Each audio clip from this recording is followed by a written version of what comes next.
টাকা হলো জিব্রাইলের স্পিড, গতি। ও যুবক আমার, জিব্রাইল যখন এই 600 নূরের ডানা দিয়া একটা জাপট মারতেন, অর্থাৎ পাখিরা দেখবেন এইরকম একটা বাড়াই মানে মারে কি মারে না, জিব্রাইল যখন এই 600 নূরের ডানা দিয়া একটা বাড়ি দেয়, এক বাড়ির সঙ্গে সঙ্গে 70 বছরের রাস্তা অতিক্রম করে দেয়। এবার বুঝেন গতি কত। জিবরাইল বলে, ইয়া আল্লাহ, আমি বেহেশত ভ্রমণ করতে চাই, ওই বেহেশতটা দেখতে চাই, আপনি যদি অনুমতি দেন। আল্লাহ অনুমতি দিয়ে দিলেন। জিবরাইল যখন বেহেশতের মধ্যে ঢুকলেন, বিশাল বেহেশত, ওই বেহেশতের মধ্যে তার ফানাটা মেলে দেয়া, ডানাটা মেলে দেয়া আপন মুড়ে উড়তে শুরু করে দেয়। আর কিতাব সাক্ষী দেয়, জিবরাইল যখন এই ফানা দিয়ে ডানা দিয়ে উড়তে থাকে, 70,000 বছর জিবরাইল উড়লো, একটা সেকেন্ডের জন্য সে নীরব থাকে নাই, সব সময় উড়তেছিল। 70,000 বছর উড়ার পরেও জান্নাতের কোন কুল কিনার পায় নাই। সুবহানাল্লাহ। কত বিশাল জান্নাত আল্লাহ আমাদের জন্য রেখে দিলেন। ও যুবক ভাইরা আমার, এখনো সময় আছে, পরিবর্তন হয়ে যায়।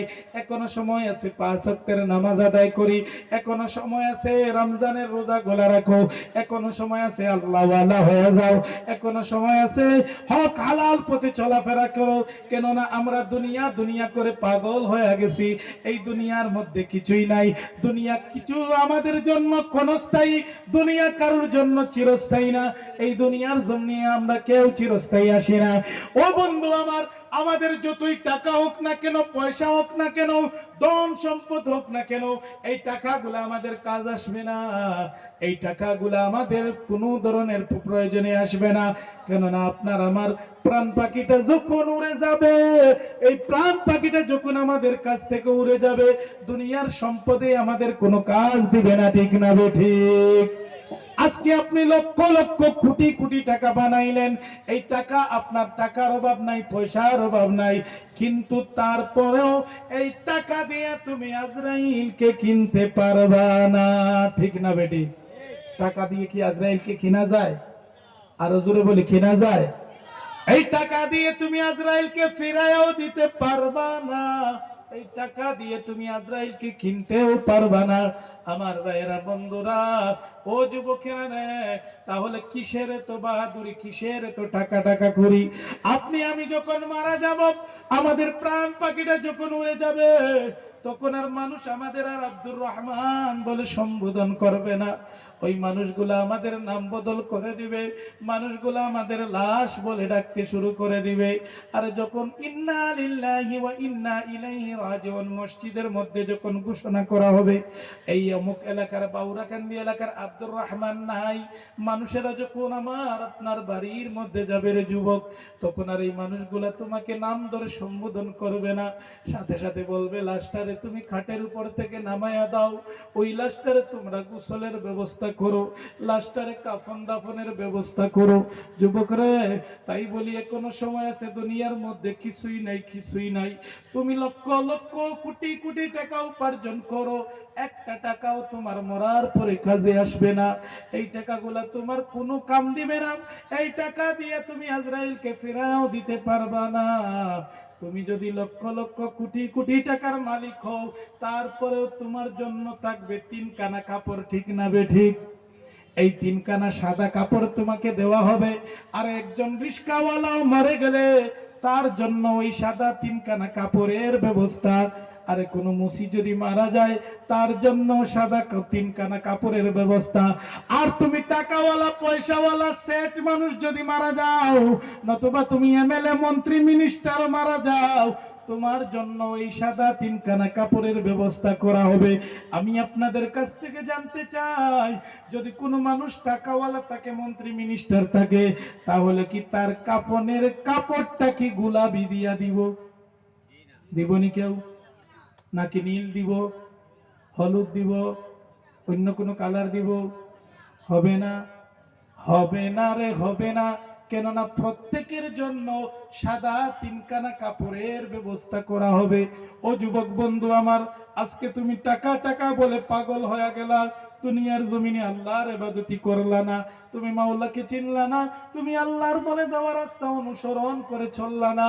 আল্লাহ তোমাকে দেখেন দুনিয়ার জমিনে পাঠাইলেন, আল্লাহ তোমাকে কত সুন্দর করে দুনিয়াটা সাজাইয়া দিলেন, আল্লাহ কত সুন্দর করে দুনিয়াটার মধ্যে নিয়ামত দিয়া ভরপুর করে দিলেন। আল্লাহর দেওয়া নিয়ামত গুলো আমরা গ্রহণ করতেছি, আল্লাহর দেওয়া হায়াত আমরা ব্যয় করতেছি, আল্লাহর দেওয়া রিজিক আমরা গ্রহণ করতেছি, তারপরেও আল্লাহকে চিনি না, মাওলার বলে দেওয়া রাস্তা অনুসরণ করে চলি না। আমার ভাইরা বন্ধুরা, এখনো সময় আছে, আল্লাহকে চিনো, মাওলার বলে দেওয়া রাস্তা অনুসরণ করেছিল। কেননা কাল ময়দানে হাশরের দিন মাওলার কাঠগড়া প্রত্যেককে দাঁড়াইতে হইবে, ওই কাঠগড়া থেকে কেউ ছাড়া পাবে না, পাবে না রে যুবক। তাই বলি যুবক আমার, এখন সময় আছে, আমরা অন্য রাস্তা ছেড়ে দেই, গুনাহের রাস্তা ছেড়ে দেই। কত যুবক আছে দেখবেন ওই মোবাইল নামের যন্ত্র দিয়ে সারাটা রাত্র কাটায়া দেয়। কত যুবক আছে দেখবেন মোবাইল নামের যন্ত্রটা খারাপ কাজের মধ্যে ব্যবহার করে। যুবকরে, এই মোবাইল নামের যন্ত্রটা তুমি যুবকরে জাহান্নামের মধ্যে নিয়ে যাইব, ঠিক না বেঠিক? আর বিজ্ঞান আমাদের জন্য শুধু আশীর্বাদ তা না, বিজ্ঞানের একটা দিক আছে যেটা হলো অভিশাপ। এই অভিশাপ দিকের দিকে আমরা যাব না। ও যুবক আমার শুনে নাও, যখন আপনি আমি মরে যাব, মরে যাওয়ার পর সব কিছু চেঞ্জ হয়ে যাবে, দুনিয়ার জমিনের সব কিছু আপনার আমার জন্য শেষ হয়ে যাবে। কিছুদিন কান্না করার পর ওই পরিবারের লোকেরা পর্যন্ত তোমাকে ভুলে যাবে। 100 বছর চলে যাওয়ার পর তোমার তো আর কোনো অস্তিত্ব থাকবে না, কেউ তোমাকে চিনবে না, কেউ তোমাকে জানবে না। আমরা যে এই মাঠের মধ্যে বসে আছি, মাহফিলের মধ্যে বসে রইলাম, আমরা যে এই মাঠের মধ্যে বসে আছি, আজকে থেকে 150-200 বছর পরে আমাদের কি কেউ চিনবে? আরো জোরে বলি, কেউ চিনবে? কেউ চিনবে না, চিনবে না, চিনবে না, আর আমাদের নাম চলবে না। যার কারণে যুবক আমার, কোনো সময় আছে, এই মোবাইল নামের যন্ত্রটারে তুমি ভালো কাজের মধ্যে লাগাও। কত যুবক আছে দেখবেন আমার ভাইরা, সারাটা রাত্র ওই মোবাইল নামের যন্ত্রটার মধ্যে আজে বাজে গুনাহের কাজ করতে করতে রাত্রটা আপনার শেষ করে দেয়। কত যুবক আছে কত খারাপ খারাপ ভিডিও দেখে, কত যুবক আছে খারাপ খারাপ ছবিগুলা দেখে। যুবকরা, এই মোবাইল দিয়া তুমি পাবজি খেলো, মোবাইল দিয়া তুমি অযথা সময় নষ্ট করো। তুমি কেন সময়ের দামটা দেও না? তুমি কেন সময়ের দামটা দেও না? কেননা নামাজের সময় যখন হয়, যুবকেরা দেখবেন মসজিদের মধ্যে যায় না, নামাজ পড়ে না। আমার ভাইরা বন্ধুরা, নামাজ ছাড়া কেউ জান্নাতে যাইতে পারবে না। কেননা আল্লাহ রাব্বুল আলামিন কোরআনের মধ্যে একবার দুইবার নয় 82 বার বলে দিয়েছেন, ওয়াকিমুস সালাহ, কায়েম করো নামাজ।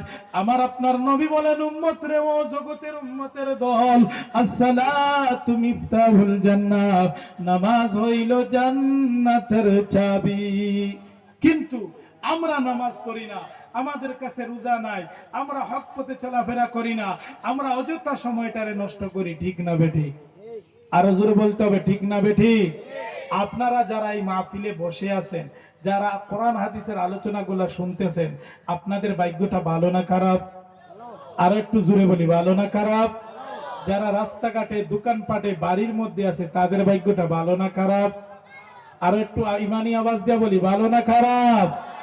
আমার ভাইরা, আচ্ছা আপনারা বলেন, আজকের যে যে জায়গার মধ্যে মাহফিল হইতেছে, এটা তো একটা জমিন, আনি এই জমিনে আর পাশের জমিনে কি ব্যবধান আছে না নাই? আজকের জন্য, আজকের এই রাত্রের জন্য এই জমিনে আর যে জমিনে দোকান হইছে, এই জমিনে, দুই জমিনের মধ্যে ব্যবধান আছে না নাই? আরো জোরে বলি, আছে না নাই? কেননা এটা হইল জান্নাতের, আরো জোরে বলি, জান্নাতের বাগান। আমরা এমন একটা জায়গার মধ্যে বসে আছি যুবক, জান্নাতের বাগানের মধ্যে বসে রইলাম। তারপরেও দেখবেন জান্নাতের বাগানের তৈরি করা হলো আজকের জন্য, এই প্যান্ডেলের ভিতরটা হইল জান্নাতের বাগান। এই জান্নাতের বাগান ছেড়ে আমাদের কপালটা কত পোড়া, দেখেন ঘরের মধ্যে চলে যাই। জান্নাতের বাগান ছেড়ে কপাল কত পোড়া, দোকানদারির মধ্যে চলে যাই। জান্নাতের বাগান ছেড়ে কপাল কত পোড়া, দেখবেন রাস্তাঘাটে অযথা সময়টারে নষ্ট করি। আমার আল্লাহ যদি ময়দানে হাশরের দিন প্রশ্ন করে, রে বান্দা, তোমাকে আমি আল্লাহ কত সুন্দর করে বানাইলাম, তোমাকে আমি আল্লাহ ধন দিলাম, সম্পদ দিলাম, ভালো মন্দ বুঝার ক্ষমতা দিলাম, তাকত দিলাম, এমনকি আখির জামানার নবীর উম্মত বানাইলাম, যে নবীর উম্মত হওয়ার জন্য নবীরা পর্যন্ত কান্নাকাটি করলো, ওই নবীর উম্মত আমি তোমাদের বানায়া দিলাম। যুবকরা, তারপরেও তুমি আমি আল্লাহর ইবাদতি করো নাই, তারপরেও তুমি মাওলারে চিনো নাই, তারপরেও আমি আল্লাহর বলে দেওয়া রাস্তা অনুসরণ করে তুমি চলো নাই। ও যুবক, জেনে নাও, ময়দানে হাসরের দিন মাওলার কাঠগড়া থেকে কেউ ছাড়া পাবে না, ছাড়া পাবে না। আমার ভাইরা, বন্ধুরা, তাই বলতেছিলাম, এখনো সময় আছে, নিজেকে পরিবর্তন করি, এখনো সময় আছে, 5টা ওয়াক্তের নামাজ আদায় করি, এখনো সময় আছে, রমজানের রোজাগুলা রাখি। যুবকরে, আমাদের কাছ থেকে যখন এই প্রাণ পাখিটা উড়ে যাইবে, আমাদের কাছ থেকে যখন প্রাণ পাখিটা আজরাইল এসে নিয়ে নিব, তখন আমাদের নাম হয়ে যাবে লাশ। মানুষগুলা যখন আমাদের দেখতে যাইব, আমরা এখন আপনার আমার মুখ দেখি সম্বোধন করি আসসালামু আলাইকুম বলে, যখন আমরা মারা যাব, সবগুলা যখন বন্ধ হয়ে যাইব, তখন ওই মানুষগুলা আমাদের চেহারা দেখে আর সালাম দিবে না, আমাদের চেহারা দেখে বলবে কুল্লু নাফসিন যায়িকাতুল মাউত। প্রত্যেকেই তখন বলবে কুল্লু নাফসিন যায়িকাতুল মাউত।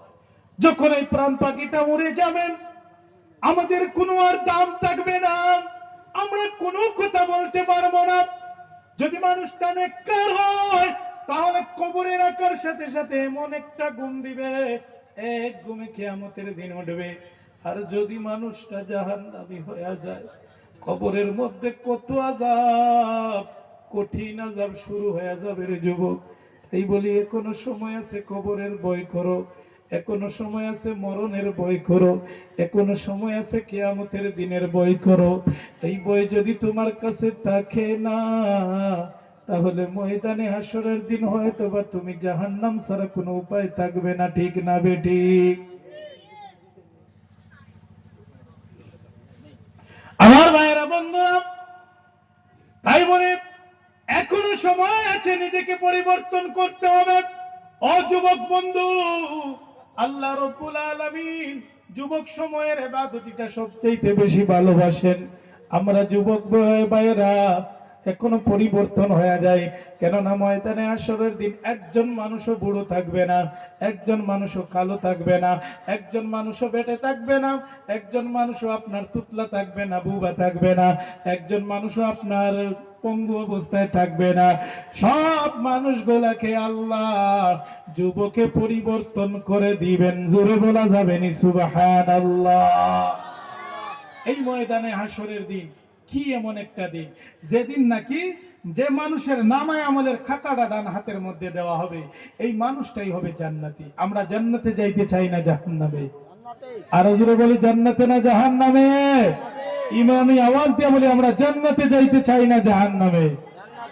আমার ভাইরা, তো বলতেছিলাম, জান্নাতে যদি যেতে হয়, তাহলে ওই জান্নাতের রাস্তায় চলাফেরা করতে হবে, জান্নাতের রাস্তায় চলতে হবে। আমরা বর্তমানে চলাফেরা আমাদের সেও কিন্তু জান্নাতের রাস্তায় চলতেছি না, কেননা আমরা দুনিয়াটারে বড় মহাব্বত করলাম, দুনিয়া দুনিয়া করে পাগল হয়ে গেলাম। ও যুবক, তুমি দুনিয়ার মধ্যে টাকার পাহাড় বানায়া দাও, আর যদি নামাজ পড়ো না, রোজা রাখো না, মা বাবার যদি খেজমত না করো, তাহলে তোমার টাকা ময়দানে হাসরের দিন কোনো কাজে আসবে না। ঠিক না বেটে? বরং এমন মানুষ আছে, তার টাকার অভাব নাই, পয়সার অভাব নাই, কিন্তু সে যাকাত দেয় না, যাকাত আদায় করে না। এমন মানুষ আছে। যুবক, জেনে নাও, তুমি টাকা উপার্জন করলা, তোমার উপর যখন যাকাত দেওয়া ফরজ হয়ে গেছে, ওই যাকাত তুমি দিলা না, মারা গেলা, তুমি মরে যাওয়ার পর ওই তোমার টাকাগুলা সাপ বিচ্ছু হয়ে তোমাকে কবরের মধ্যে কামড়াইতে থাকবে। ও যুবক, এখনো সময় আছে, টাকা টাকা বলে আপনার পরেশান হয়ে লাভ নাই। আমার ভাইরা, বন্ধুরা, মুসা নবী একদিন আল্লাহর সাথে কথা বলবেন, এই উদ্দেশ্য করে তুর পাহাড়ের দিকে রওনা দিলেন। কিছু দূর যাওয়ার পর একজন ধনী ব্যক্তির সাথে দেখা। ব্যক্তিটার টাকার অভাব নাই, পয়সার অভাব নাই, ধন সম্পদের অভাব নাই। আল্লাহর বান্দা নবী মুসাকে ডাক দিয়া বলে, ও মুসা, আপনি নিশ্চয়ই আল্লাহর সাথে কথা বলার জন্য তুর পাহাড়ের উদ্দেশ্যে রওনা হইলেন। ও গো আল্লাহর নবী মুসা,